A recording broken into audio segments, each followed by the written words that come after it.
Hello students, welcome to Pandey economics classes. मैं हूं आपका दोस्त host and mentor Arvind Pandey sir. Children, हम लोगों ने चैप्टर 5 मैक्रो इकोनॉमिक्स जिसका नाम है मनी स्टार्ट किया पिछले वीडियो में, यानी फर्स्ट वीडियो में हम लोगों ने बात किया चिल्ड्रन मनी से रिलेटेड कुछ issue, different type of money, उसके एडवांटेज और उसके डिसएडवांटेज। इस वीडियो में चिल्ड्रन हम लोग बात करने वाले हैं वेरी इंपॉर्टेंट पॉइंट। हालांकि इसका जो प्रोपोर्शन एग्जाम के पॉइंट ऑफ व्यू से बहुत कम है, बट ये जानना बहुत जरूरी है क्योंकि चैप्टर का नाम है मनी। तो मनी की हिस्ट्री, मनी का इवोल्यूशन और क्या रीजन थे जिसकी वजह से हमें मनी को इवेल्युएट करने की ज़रूरत पड़ी, ये जानना जरूरी है। तो उसी में से चलिए एक इंपॉर्टेंट पॉइंट है जिसका नाम है बार्टर सिस्टम, या हम बार्टर इकोनॉमी जिसको कहते हैं। तो सबसे पहले चलिए बार्टर सिस्टम की बात कर लेते हैं।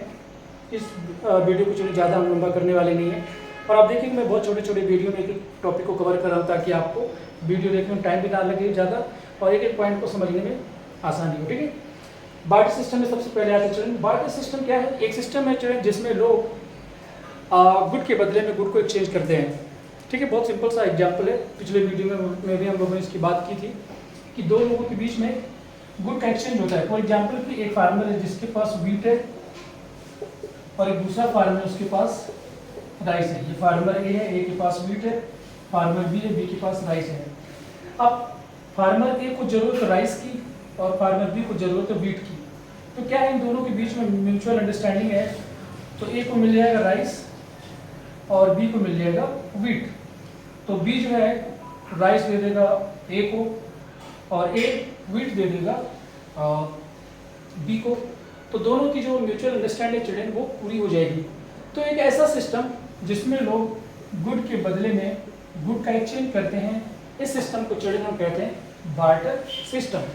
और जिस इकोनॉमी में चिल्ड्रन गुड के बदले में गुड का एक्सचेंज होता है उसको हम चिल्ड्रन कहते हैं बार्टर इकोनॉमी। दोनों पॉइंट एक दूसरे से रिलेटेड हैं। कोई भी इकोनॉमी जिस इकोनॉमी में गुड का एक्सचेंज गुड के बदले में होता है उसको हम कहते हैं barter economy.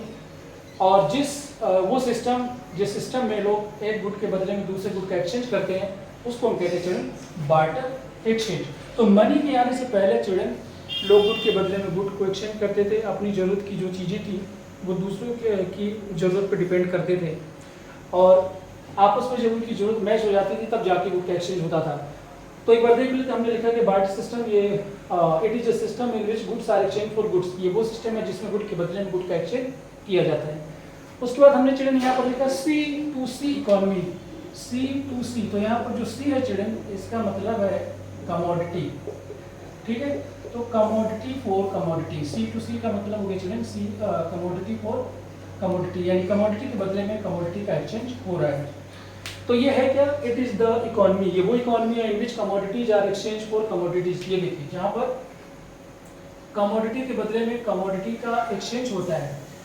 This economy is dominated by barter system. ये जो इकोनॉमी होती है बार्टर सिस्टम में ही होती है। इसको जो बार्टर इकोनॉमी कहते हैं, जैसा कि मैंने आपको बता दिया। बार्टर इकोनॉमी या बार्टर सिस्टम को या C2C इकोनॉमी को समझने के बाद चिल्ड्रन हम ये देखते हैं कि जब हमारे पास ऑलरेडी बार्टर सिस्टम था या बार्टर इकोनॉमी थी तो फिर हमें मनी की ज़रूरत क्यों पड़ी? Why do we need to evaluate money? वो क्या क्या लिमिटेशन थे, वो क्या क्या कमियाँ थी, वो क्या क्या ड्रॉबैक्स थे जिसकी वजह से हमें मनी को इवेल्युएट करना पड़ा। उसके बाद में हम लोग बात कर लेते हैं। तो सबसे पहले चिल्ड्रन हम लोग बात करते हैं, हमारे पास पॉइंट है डबल कोइंसिडेंस ऑफ वांट्स। जैसा कि मैंने बताया चिल्ड्रन कि फार्मर ए, फार्मर बी, फार्मर ए के पास है व्हीट और फार्मर बी के पास है राइस। ठीक है ना?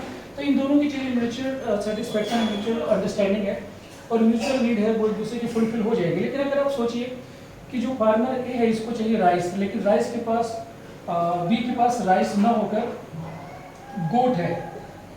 ठीक है ना? तो क्या इन दोनों के बीच में एक्सचेंज हो पाता? नहीं हो पाता।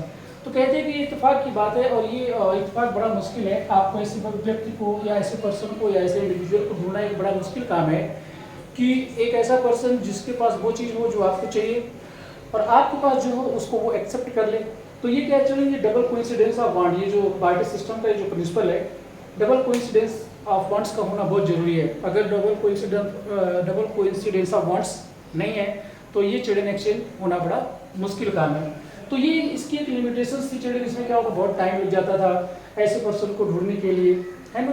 तो लोग इससे मतलब एक तरीके से इससे बहुत प्रॉब्लम भी हुआ करती थी। तो डबल कोइंसिडेंस ऑफ वांट इसकी एक लिमिटेशंस होगी चिल्ड्रन, क्योंकि ऐसा मिलना बड़ा मुश्किल हो जाता है। दूसरा है children lack of common unit of value, कि किसी भी चीज़ की जो वैल्यू है उसको हम कैसे मेजर करेंगे। Price, how will price will be decided, किसी भी कमोडिटी का, किसी भी गुड्स का, किसी भी सर्विस का एक कॉमन मेजर कैसे हम करें, किसी भी वैल्यू को कैसे मेजर करें। तो एक ये बहुत वैल्यू थी। फॉर एग्जांपल कि अगर आपको 1 किलोग्राम आप वीट लेना है, तो इस वीट की जो प्राइस है, इस वीट की जो वैल्यू है वो क्या होगी, वो 1 kg एप्पल होगा, ठीक है ना, 1 गोट होगा या 1 शीप होगा, क्या होगी इसकी वैल्यू चिल्ड्रन। तो ये भी बहुत प्रॉब्लम थी चिल्ड्रन कि हम किसी भी वैल्यू को मेजर नहीं कर पाते थे। ये पॉइंट था, ये इसकी लिमिटेशंस थी। और दूसरी जो लिमिटेशंस थी चिल्ड्रन वो थी डिफिकल्टी ऑफ फ्यूचर पेमेंट। जैसे आपने देखा होगा चिल्ड्रन कि अगर आज आपको पैसे की ज़रूरत है, मनी की ज़रूरत है, तो आप दूसरे पर्सन से जिसके पास मनी है उससे आप पैसे उधार ले सकते हो, बैंक से आप पैसे उधार ले सकते हो, और आप दोनों के बीच में एक कॉन्टेक्ट हो जाता है कि हम आपसे पैसे इतने दिन के लिए ले रहे हैं, और जब हम आपको पैसे रिटर्न करेंगे तो प्रिंसिपल के साथ, है ना, प्रिंसिपल के साथ हम आपको इंटरेस्ट भी रिटर्न कर देंगे। तो इस तरीके से प्रिंसिपल प्लस इंटरेस्ट दोनों जो आउटस्टैंडिंग अमाउंट होता था वो रिटर्न कर लिया जाता था। लेकिन उस सिस्टम में जो बार्टर सिस्टम में आप बताइए कि फ्यूचर पेमेंट या स्टैंडर्ड को डेफर्ड पेमेंट आप कैसे करोगे। फॉर एग्जांपल कि आपने आज किसी पर्सन से 2 kg वीट ले लिया, अब आप उसको 2 मंथ के बाद रिटर्न करेंगे। तो जब 2 मंथ के बाद आप रिटर्न करेंगे तो आप जो ये 2 kg वीट देंगे, तो हो सकता है कि वो ये कहे कि भाई जो वीट हमने आपको दिया था उसकी क्वालिटी अलग थी, आपने जो हमें वीट रिटर्न किया उसकी क्वालिटी ऐसी नहीं है, ठीक है ना। तो इस तरीके की प्रॉब्लम हुआ करती है चिल्ड्रन कि आप किस बेस पर फ्यूचर को पेमेंट करोगे, क्योंकि जो कमोडिटी है चिल्ड्रन वो क्या है कि वो उसकी वैल्यू जो है डे बाई डे डेप्रिसिएट होती है, ख़त्म होती जाती है और वो ख़राब भी हो सकती है। तो अगर किसी पर्सन के पास कोई ऐसी चीज़ है जिसको वो फ्यूचर में ट्रांजिट करना चाहता है, फ्यूचर में पेमेंट करना चाहता है, लेकिन जो कमोडिटी चिल्ड्रन वैसे वो बहुत जल्दी ख़राब हो जाने वाली है, तो फिर फ्यूचर में ट्रांजेक्शन कैसे करेगा। फोर्थ पॉइंट है चिल्ड्रन स्टोर ऑफ वैल्यू, कि आप उस वैल्यू को स्टोर करके नहीं रख सकते। जैसा कि मैंने अभी आपको बताया कि अगर आपके पास कोई कमोडिटी है और आप उसको स्टोर करके रख रहे हैं तो वो ख़राब हो सकती है चिल्ड्रन, है ना। आप उसको स्टोर करके रखेंगे तो उसकी जो वैल्यू है चिल्ड्रन वो डेप्रिसिएट हो जाएगी, वो ख़त्म हो जाएगी।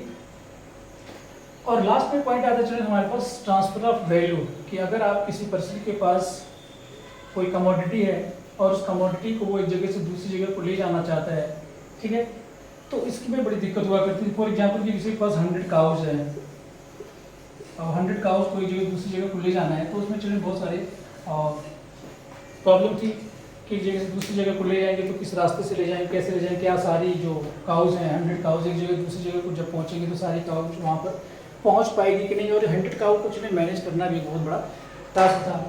तो ये सब चिल्ड्रन कुछ लिमिटेशंस थे आपके बुक्स में लिखे हुए हैं, आप उन सारे बुक्स पॉइंट्स को एक बार गो थ्रू कर सकते हैं। और अगर आप गो थ्रू नहीं करना चाहते इस वीडियो को एक बार आप अच्छे से देख लेंगे तो आपको समझ में आ जाएगा। इस पॉइंट में जो भी मैंने एग्जाम्पल दिए चिल्ड्रन, आप एग्जाम्पल अपने आप से अपने वर्ड में समझा सकते हैं, इसमें कोई दिक्कत नहीं है, आपको फुल मार्क्स एग्जाम में मिलेंगे। तो ये था children limitations of barter system of exchange. अगले वीडियो में चिल्ड्रन हम लोग डिस्कस करेंगे फॉर्म्स ऑफ मनी, और इस वीडियो के लिए इतना ही। मिलते हैं अगले वीडियो में। Till then take care, god bless you all, thank you for watching.